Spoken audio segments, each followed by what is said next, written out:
नमस्कार, TV 27 news के इस खास कार्यक्रम मुद्दे की बात में आपका स्वागत है। मैं हूं आपके साथ आलोक द्विवेदी। रोजेदारों को दी जाने वाली इफ्तार पार्टी को बिहार की राजनीति का थर्मामीटर माना जाता है। इस बार जेडीयू और आरजेडी ने इफ्तार पार्टियों की और दोनों दलों के लिए अलग अलग राजनीतिक संदेश निकलकर सामने आए। सीएम नीतीश कुमार की इफ्तार पार्टी का तो मुस्लिम संगठनों ने बहिष्कार कर दिया। उलेमाओं ने साफ कहा कि नीतीश कुमार को एनडीए में रहकर वक्फ संशोधन बिल का विरोध करना होगा। नीतीश कुमार खामोश रह गए और उलेमाओं को कोई जवाब नहीं दिया। लेकिन नीतीश कुमार की पार्टी में बड़ी संख्या में रोजेदार भी पहुंचे और सियासी जमावड़ा भी हुआ।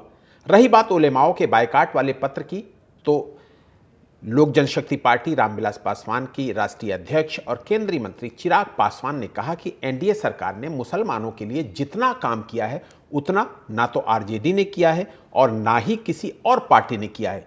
जेडीयू भी मानती है कि उसके कार्यकाल में मुसलमानों के हित में काफी काम हुए। बावजूद एनडीए में होने के कारण उन्हें मुसलमानों का वोट उतना नहीं मिलता जितना मिलना चाहिए।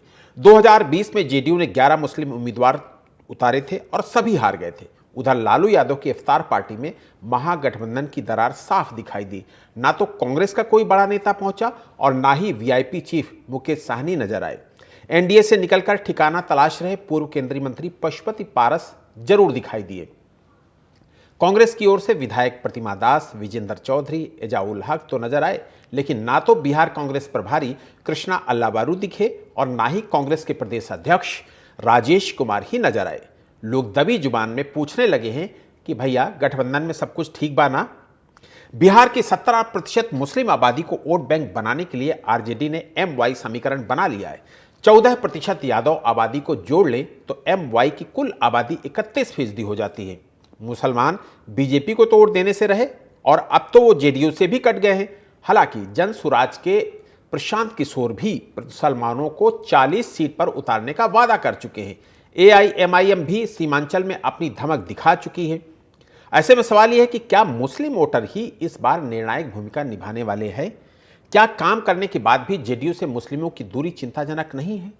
क्या वक्फ संशोधन और एनडीए को मुसलमानों को भरोसे में नहीं लेना चाहिए? क्या महागठबंधन की दरार बिहार के मुस्लिम वोटरों को बिखरा देगी? क्या मुस्लिम वोटों के बंटने का पूरा फायदा एनडीए को मिलेगा? ये तमाम सारे सवाल जिनका जवाब अपनी चर्चा में तलाशने की कोशिश करेंगे और हमारे साथ तमाम खास मेहमान भी इस चर्चा में जुड़ने वाले हैं।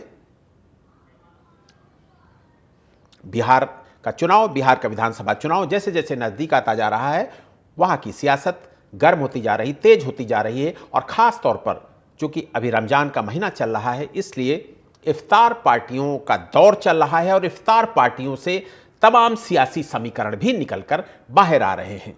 जैसा कि हमने जिक्र किया नीतीश कुमार के, तो नीतीश कुमार ने भी इफ्तार पार्टी की और उसके बाद आरजेडी की तरफ से भी इफ्तार पार्टियां हुई। हमारे साथ तमाम खास मेहमान जो जुड़े हैं उनमें से जेडीयू प्रवक्ता मनोज मनु जी हमारे साथ लगातार रहेंगे और आरजेडी प्रवक्ता अनिता यादव जी भी हमारे साथ जुड़ गई हैं और पॉलिटिकल एनालिस्ट अमिताभ कुमार जी भी हमारे साथ जुड़ गए हैं। मनोज जी, अनिता जी और अमिताभ जी, आप तीनों का बहुत बहुत स्वागत करूँगा इस चर्चा में शामिल होने के लिए। और सबसे पहले तो अनिता जी से ही कि लालू यादव जी के बुलावे के बाद भी कांग्रेस के बड़े नेताओं की इफ्तार में गैर मौजूदगी, ये चिंता का विषय आपको नहीं लगता? जी बिल्कुल चिंता का विषय नहीं है। अगर नहीं आए कोई, कुछ काम होगा, सबका काम एक साथ ही एक ही दिन, क्या यह संभव है? अच्छी अभी से अटकलें लगाना ये बड़ा दुखद हो जाता है कि ऐसे ही झारखंड में भी सभी को बहुत चिंता थी कि महागठबंधन हो नहीं पाएगा, एनडीए ने तो ऐसा कर लिया, उनकी तो सीटें भी बंटवारा हो गई, अभी तक इंडिया का नहीं हुआ। तो मैं आपको भरोसा दिलाती हूँ कि इसमें परेशान होने की जरूरत नहीं है, सब कुछ ठीक है और समय आने पर आपको ये जो मैं कह रही हूँ वो नजर भी आने वाला है। पिछले बार भी आप लोगों के द्वारा मतलब लोकसभा चुनाव में भी बहुत मीडिया परेशान थी, जो एनडीए के गठबंधन साथी थे वो लोग भी परेशान थे, लेकिन अंततः हमारा गठबंधन सफल रहा और अभी भी हमारा गठबंधन ठीक है, उसमें कोई दरार नहीं है, कोई चिंता की विषय नहीं है। जी ठीक है, ठीक है, हम लोग भी ठीक है, निश्चिंत ठीक है, ठीक है अनिता जी, ठीक है, ठीक है। हमारे साथ मनोज मनु जी भी हैं, जेडीयू प्रवक्ता। मनोज मनु जी, आप मुसलमानों के लिए इतना काम करते हैं, इतना काम करते हैं, उसके बाद भी इस चुनाव में, विधानसभा चुनाव से आने से पहले जो इफ्तार पार्टियां हो रही हैं, उनमें से उलेमाओं मौलानाओं का जो रुख है वो बिल्कुल ठीक नहीं कहा जा सकता आपके प्रति। देखिए, सबसे बड़ी बात है कि एक समय ऐसा होता था कि जामा मस्जिद से घोषणा होती थी कि मुस्लिम किसको वोट दें, तो वो टूट गया है। और उलेमाओं हो या मुस्लिम संगठन हो, सभी लोगों को हम अभिनंदन करते हैं, उनकी जो सोच है उस सोच का भी अभिनंदन करते हैं। लेकिन जितनी बड़ी संख्या में मुसलमानों ने शिरकत की इफ्तार पार्टी में, उससे हमें लगता है कि इन संगठनों का, इन उलेमाओं का अब मुसलमानों के ऊपर कोई प्रभाव नहीं पड़ा।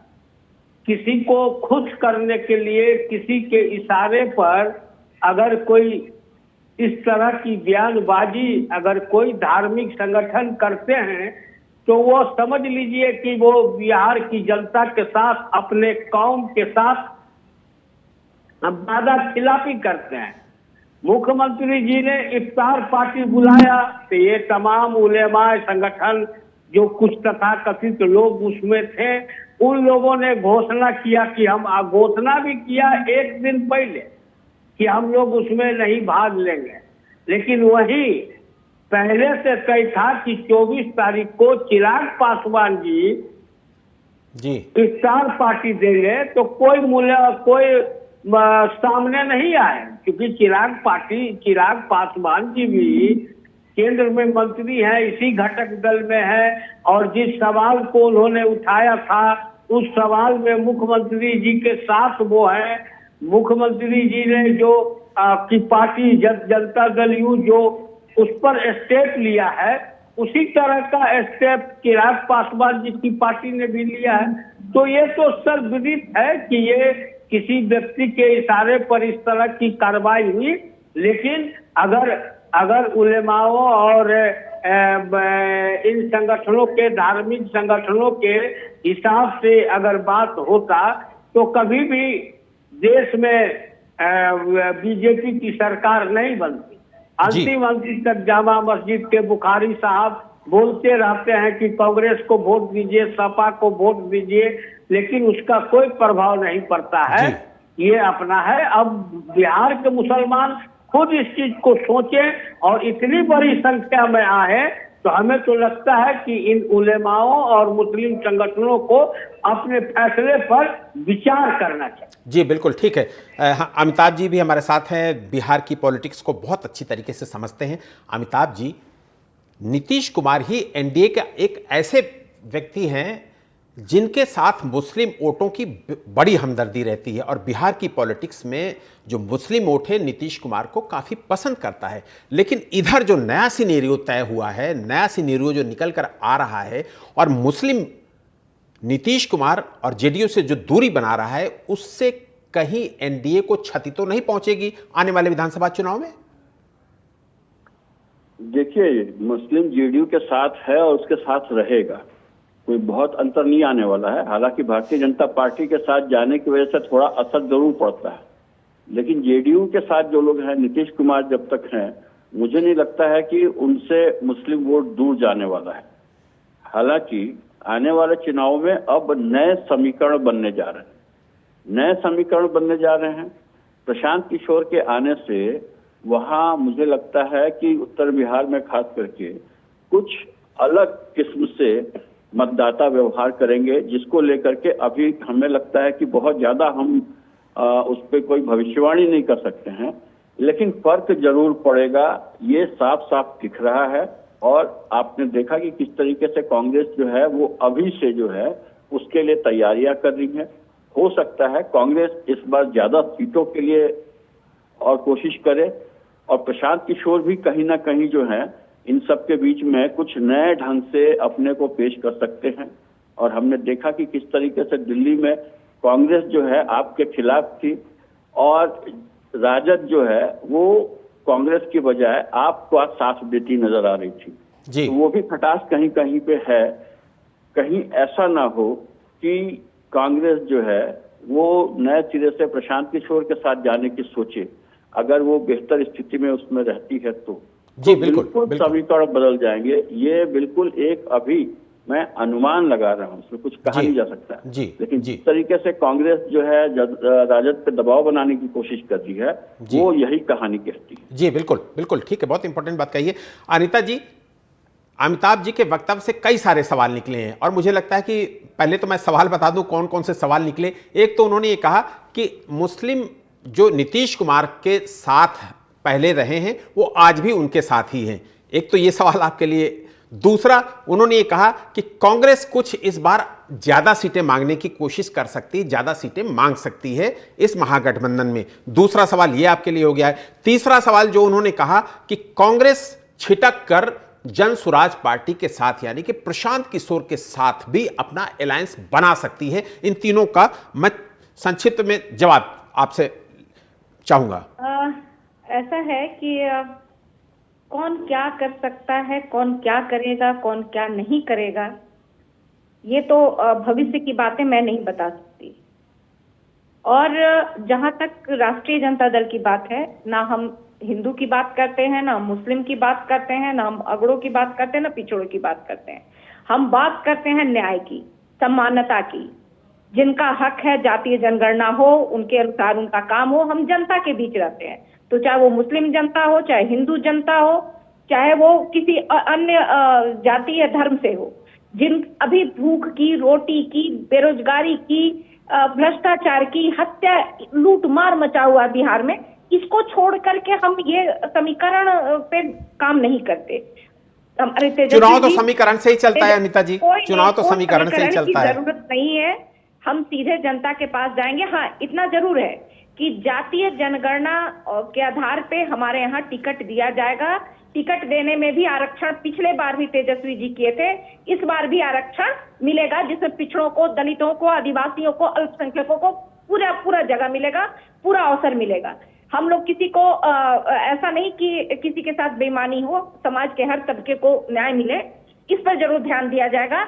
लेकिन सबसे पहले जनता का ध्यान दिया जाएगा कि 17 महीने के समय में तेजस्वी जी ने करके दिखाया। तो समीकरण बैठाना, ये सोचना, वो सोचना, और अभी जैसे बहुत अच्छी बात है, एक तरफ नीतीश जी कहेंगे कि हम मुस्लिमों के साथ हैं और भाजपा कहेगी कि बटोगे तो कटोगे। तो जनता इतनी मूर्ख नहीं है, जनता सोच लेगी। और पिछले बार भी हम सबसे बड़ी पार्टी के रूप में थे, हमारा मत प्रतिशत जो था सबसे बेहतर था। आने वाले समय में भी हम बहुत अच्छा करेंगे।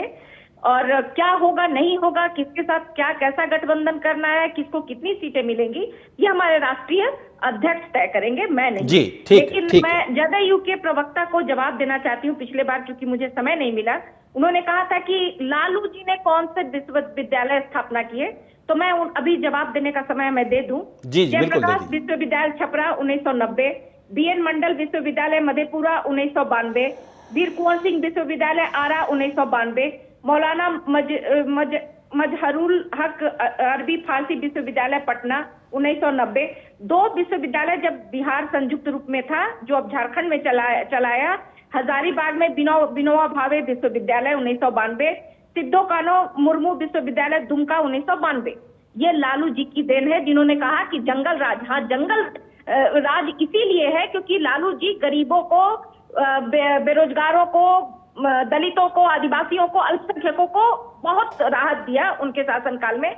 और एक जो हमेशा कहते हैं चरवाहा विश्वविद्यालय, उसकी आप कैसे हिमायती हो सकते हैं सर? आप तो बहुत ऊपर तबके की बात करते हैं ना, उन 5% की। हम लोगों के लिए बहुत मुश्किल है कि जो बच्चे स्कूल नहीं जा पाते हैं, जो बच्चे अपने घर की जिम्मेदारी कम उम्र में उठाते हैं, वो गाय भैंस और उसके चलते स्कूल नहीं जाते, उनकी सोच को लेकर के कि वैसे बच्चे भी जो छोटे उम्र में ही घर की जिम्मेदारी उठाते हैं, उनके लिए स्कूल हो जहां उनकी गाय बकरियां चरती जाए, मुनिया बेटी पढ़ती जाए। ये सोच है लालू जी की, जिसको आप लोग पूरा नहीं होने दिए। उसके लिए आप लोग को बहुत बहुत बधाई। जी ठीक है, ठीक है। मनोज जी, जो नया सीन डेवलप हो रहा है वक्फ बिल को लेकर, जो नाराजगी है मुस्लिम उलेमाओं को, मौलानाओं को आपसे और एनडीए से तो चलिए ठीक है, लेकिन आपसे नाराजगी है, ये एक बड़ी बात है, क्योंकि आपके साथ हमेशा से बिहार की पॉलिटिक्स में एक बड़ा अल्पसंख्यक वर्ग जुड़कर चला है। और अगर इस बार वक्फ बिल को लेकर और भी उनके जो विषय हैं उनको लेकर नाराजगी दिखती है और अगर वो अल्पसंख्यक वर्ग आपसे छिटकता है, फिर तो आप और कमजोर हो जाएंगे और एनडीए में आपकी साख और कमजोर होगी। देखिए, इन उलेमाओं और इन संगठनों के आह्वान के बाद हम और अधिक मजबूत हुए हैं। इनकी बातों को मुसलमानों ने माना ही नहीं। आप इफ्तार पार्टी में देख लीजिए कि सबसे अधिक संख्या मुस्लिम रोजोदारों की मुख्यमंत्री के ही इफ्तार पार्टी में आपको नजर आएगी। तो इसके मतलब ये हुआ कि हम मुसलमानों ने उनके बातों को कोई तरजीह नहीं दिया। अब वो धार्मिक संगठन चला रहे हैं तो धार्मिक भावनाओं पर बात करेंगे तो हमें लगता है कि मुसलमान लोग उनकी बात को मानेंगे। लेकिन अगर वो राजनीति का पार्ट बनेंगे तो इनको नहीं होगा। आज इतिहास उठाकर देख लीजिए कि 1991 में, 90 में, 89 में भागलपुर का दंगा हुआ था। सैकड़ों मुसलमान उसमें शहीद हो गए थे और उन लोगों को 15 वर्षों में न्याय नहीं मिला था।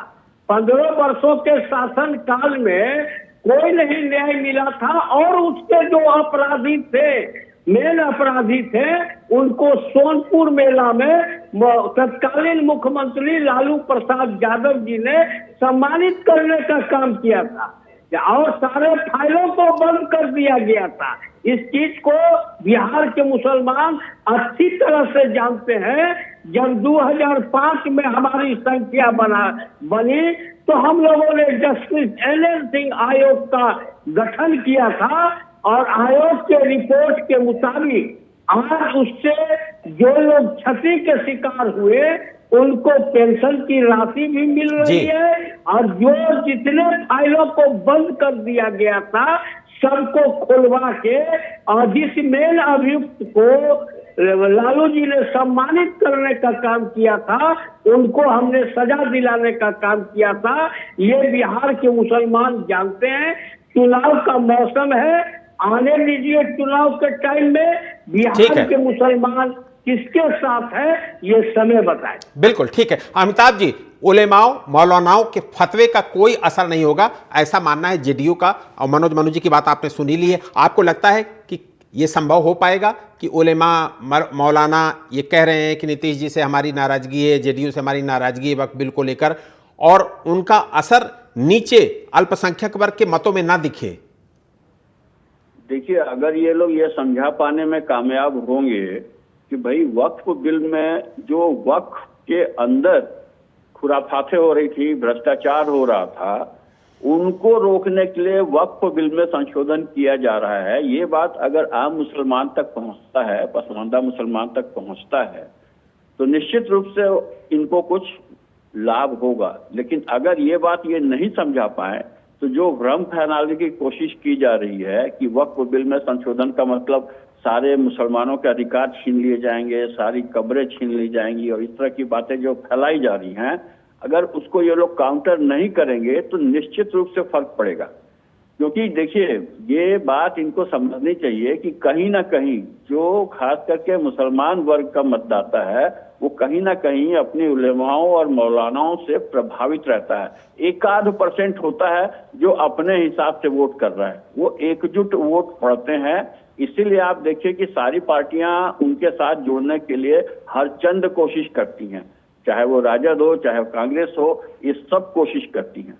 और इस बार तो राजद को भी बहुत सावधान रहने की जरूरत है, क्योंकि हम साफ साफ देख रहे हैं कि प्रशांत किशोर की जो भूमिका वहां बन रही है, कहीं ऐसा ना हो कि मुसलमान उनके साथ जाने की सोचें। जी बिल्कुल। ये बात जो है राजनीति में एक नया, अब वो इस चुनाव के बाद ही पता चलेगा कि क्या फर्क पड़ेगा, क्योंकि जिस तरीके से प्रशांत किशोर काम कर रहे हैं, अभी तो मैं किसी भी दल को उस तरीके से काम करते हुए नहीं देख रहा हूं। प्रशांत किशोर काम कर रहे हैं। भारतीय जनता पार्टी जैसे लगातार काम करती रहती थी, अभी भी मुझे लग रहा है कि भारतीय जनता पार्टी वहां पे पूरी तरह से शुरू नहीं हुई है, लेकिन प्रशांत किशोर काम कर रहे हैं और वो उनको पता है, क्योंकि वो सारे दलों के साथ रह चुके हैं कि किसका पॉकेट कहाँ है और उस पॉकेट को कैसे खंगाला जाए, ये बात वो अच्छी तरह जानते हैं। तो भाजपा को भी और कांग्रेस को भी, दोनों को मुझे लगता है कि यहाँ पे सावधान होने की जरूरत है। बिल्कुल बिल्कुल, बहुत इंपॉर्टेंट बात। अनीता जी, क्या महागठबंधन मजबूत रहेगा चुनाव तक? क्योंकि अब ये स्थितियां आ रही हैं, इफ्तार पार्टी में लालू जी के बुलाने पर भी ना तो वीआईपी के मुकेश साहनी पहुंचे, ना ही कांग्रेस का कोई बड़ा नेता पहुंचा। इस पर हम लोग पहले चर्चा कर ही चुके हैं, लेकिन ये अपने आप में बड़ी बात है कि चूंकि लालू जी बिहार की पॉलिटिक्स में बहुत बड़े नेता हैं और उनके कहने पर अगर कांग्रेस के लोग नहीं पहुंचते, कांग्रेस का प्रदेश अध्यक्ष नहीं पहुंचते, कांग्रेस के प्रदेश प्रभारी नहीं पहुंचते, तो ये अपने आप में चर्चा का विषय है। दूसरा, महागठबंधन की दूसरी जो पार्टी है वीआईपी पार्टी, उसके भी मुखिया मुकेश साहनी इस इफ्तार पार्टी में नहीं पहुंचे। तो ऐसे में ये जो चर्चा शुरू हुई है कि महागठबंधन बिखर सकता है, और एक नई चर्चा ये भी शुरू हो गई, जैसा अमिताभ जी बता रहे हैं कि ये महागठबंधन बिखर कर दूसरे स्वरूप में तैयार हो सकता है, जन सुराज पार्टी के साथ तैयार हो सकता है। तो ये आपके लिए तो चिंता का विषय है ना अनिता जी? चिंता का विषय नहीं है। हम लोग कभी भी वोट के लिए, देखिए ये हमारा इतिहास रहा है कि वोट के लिए हम लोगों ने कभी भी नहीं राजनीति की। अगर ऐसा होता तो लालू जी भी उसी ढर्रे पे चले होते जिसपे बीजेपी और जैसे भी जन सुराज की बहुत तारीफ कर रहे थे। आप वो बहुत काम कर रहे हैं। आपने देखा होगा जिस समय स्टूडेंट बीपीएससी वाले स्टूडेंट रोड पे थे, कंबल दे के किस तरह से वो बच्चों को बोल रहे थे कि तुम बोल रहे हो, शर्म नहीं आती, तुम्हें कंबल दिया है। बाद में उन्होंने पत्रकारों से किस तरह से बदतमीजी की भी, वो भी खास करके महिला पत्रकारों से। बात यह है कि वो किसी भी धर्म, किसी भी जाति का बच्चा हो, किसी भी धर्म, किसी भी जाति की महिला हो, किसी भी धर्म, किसी भी जाति का इंसान हो, तो सुरक्षा, रोजगार, और जो महिलाएं असुरक्षित है अभी के बिहार में डबल इंजन की सरकार में, दिन दहाड़े गोलियां चल रही, बात तो इस पे होनी चाहिए सर कि जिस तरह दिन दहाड़े गोलियां चल रही है, पुलिस तक सुरक्षित नहीं है, महिलाएं तो पहले से सुरक्षित नहीं थी, सुरक्षा गृह में सुरक्षित नहीं थी। बात ये कर रहे हैं लंबी लंबी, जदयू के प्रवक्ता ये हो गया, वो जांच बंद हो गया। अरे सृजन घोटाला का जांच करवा दो तब मैं मानूं आपको। उस घोटाले का जांच अभी तक क्यों नहीं हुआ? तो देखिए ये बात मत कीजिए। हर जाति, हर धर्म, हर जगह की किसी की भी महिला हो, नवयुवक हो, चाहे बच्चा हो, उसको रोजी रोटी चाहिए, घर चाहिए और सुरक्षा चाहिए, भ्रष्टाचार से मुक्ति चाहिए। क्या नहीं मिल रहा है क्या? जो भी सोचेगा, क्या बिहार की सरकार नहीं दे पा रही है क्या? आपको लग रहा है? आप एक बार उठा करके, आपके पास तो डाटा होगा, मुझे लगता है कि आपके पास डाटा होगा। मनोज जी, ये बहुत बड़ा एलिगेशन है, बहुत बड़ा आरोप है आपके ऊपर, बहुत बड़ा आरोप है। पुल गिर रहे हैं, पुल गिरे, आप देखें पुल गिरे, रोज 2-3 पुल ध्वस्त हुआ पिछले समय में। अभी रोज कहीं, हर जगह कहीं लूट हो रहा है, कहीं गोली मार दे रहा है, कहीं इन्हीं के नेता लहरा रहे हैं रिवॉल्वर हाथ में। तो बहुत सारी चीजें हैं, आप देखिए, और पूरे बिहार की जनता देख रही है। आप रोजगार बिल्कुल बिल्कुल, ये इसका जवाब तो मनोज जी से ही लिया जाएगा। मनोज जी, आपने पूरी बात सुन ली है अनिता जी की, बहुत सारे आपके ऊपर एलिगेशन, बहुत सारे आरोप लगा दिए हैं, कानून व्यवस्था को लेकर, विकास को लेकर। नहीं, इससे अलावे तो कुछ करिए नहीं न सकते हैं, क्योंकि ये बिहार की जनता के साथ तो कोई काम नहीं किया। आज हम 5 घंटे में मुख्यालय पहुंच जा रहे हैं किसी जगह से, ये इनको नजर नहीं आ रहा है। जितने पुल पुलिया आज बिहार में बनी है, ये इनको नजर नहीं आ रहा है।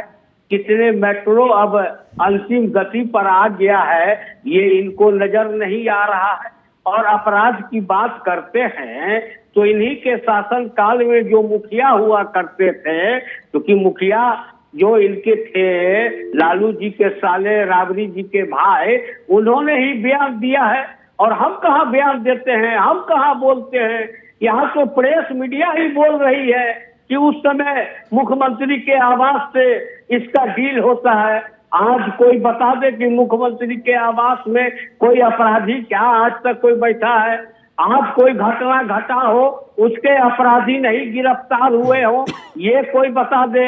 इनको सृजन घोटाला याद आ रहा है तो चुल्लू भर पानी में लालू यादव और तेजस्वी यादव को डूब जाना चाहिए कि यही जदयू के नेताओं ने, बीजेपी के नेताओं ने, जब उसे पता चला कि चारा घोटाला में लालू प्रसाद यादव जी इसमें एक्यूज हैं, तो इसको सुप्रीम कोर्ट तक ले गए। हमने वहां से उनकी गिरफ्तारी करवाई, हमारे ही कारण आज वो जेल भी गए और जेल से भी रिहा है बीमारी के नाम पर। तो सृजन घोटाला में अगर जिनकी गिरफ्तारी हुई है वो गलत है या और लोग उसमें गिरफ्तार हैं, तो इनको कोर्ट जाने से किसने रोका है? जी, केवल मुंह से नहीं बोल देने से नहीं जरूरत है कि आप मुंह से आप बोल दीजिए। और इनके बातों को तो जवाब देने का मतलब यही होता है ना कि लकीर पर ईटा फेंकना। इनको मुसलमान की बात कर रहे हैं आप अमिताभ जी राजनीतिक विश्लेषक हैं, इनको पूरे बिहार का ज्ञान है। उन्हीं से पूछ लीजिए कि भागलपुर के मुसलमानों को किसने इंसाफ दिया? 15 वर्षों तक ये शासन में रहे, एक भी अपराधी की बिल्कुल ठीक है मनोज जी, मनोज जी ठीक है। अमिताभ जी बहुत इंपॉर्टेंट, क्योंकि अभी आपने जो चर्चा की है उसी पर एक मेरा सवाल है। आपने कहा कि कांग्रेस का और जन स्वराज पार्टी का लगाव बढ़ता जा रहा है और हो सकता है कि एक नई एक तरीके से बिहार की पॉलिटिक्स शुरू हो। अगर ऐसा होता है तो निश्चित रूप से वहां का जो चुनाव होगा वो त्रिकोणीय हो जाएगा। कांग्रेस, जन स्वराज, वीआईपी एक हो जाएंगे और आरजेडी एक खेमा हो जाएगा और एनडीए एक खेमा हो जाएगा। अगर ये परिस्थितियां बनती हैं तो फायदा किसका?